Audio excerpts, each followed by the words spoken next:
morning, listeners. Psalm 119 verse 105 says, Thy word is a lamp unto my feet and a light unto my path. So let's begin this day with the word of God, which shows us the way to righteousness. My message this morning is a question. What does the power of darkness do in our lives?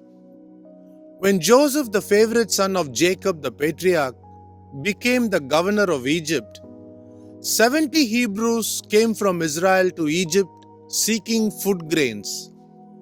When we turn to the second book of Moses, which is commonly called Exodus, we find that there is a list of the names of the sons of Israel who came along with Jacob, each with his household. Exodus chapter 1 verse 7 tells us that the descendants of Israel were fruitful and increased greatly. They multiplied and grew exceedingly strong, so that the land was filled with the Hebrews.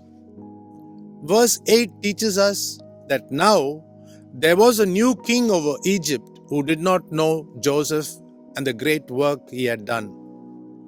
This king was shrewd, and he understood that the phenomenal growth of Israel could threaten the future of Egypt. He therefore set hard taskmasters over them to afflict them with heavy burdens. I just read Exodus chapter 1 verse 11 to you. Verse 12 reports that the Egyptians were in dread of the people of Israel.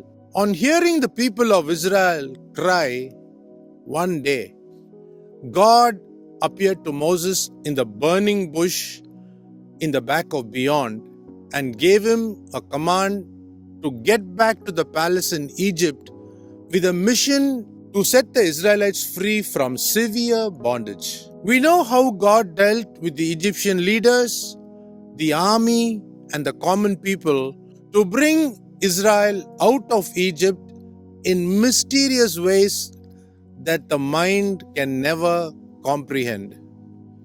Instead of heaving a sigh of relief, the people of Israel were found murmuring and complaining about Moses and about Yahweh. They seemed to be asking Moses as to why you brought us out of Egypt.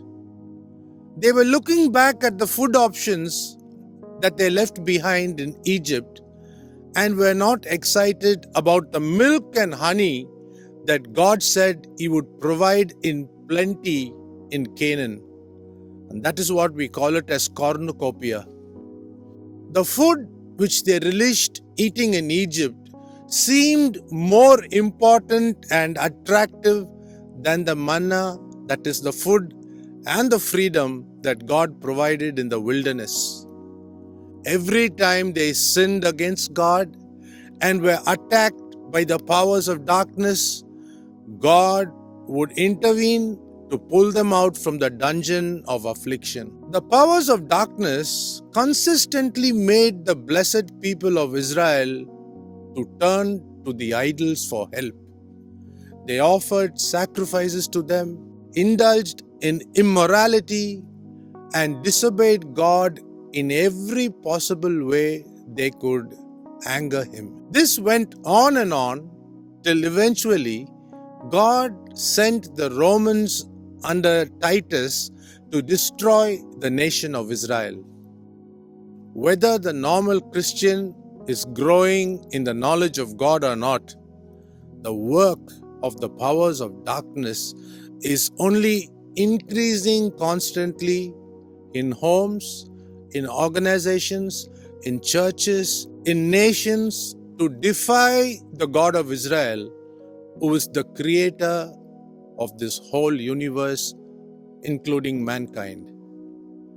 The powers of darkness has blinded the eyes of even Christians that they root for Hamas rather than taking sides with Israel, who is the apple of God's eye. Watch out, beloved of God, and see where God is standing and stand next to Him, lest we become His enemy. Think about it. Have a great day. Shalom.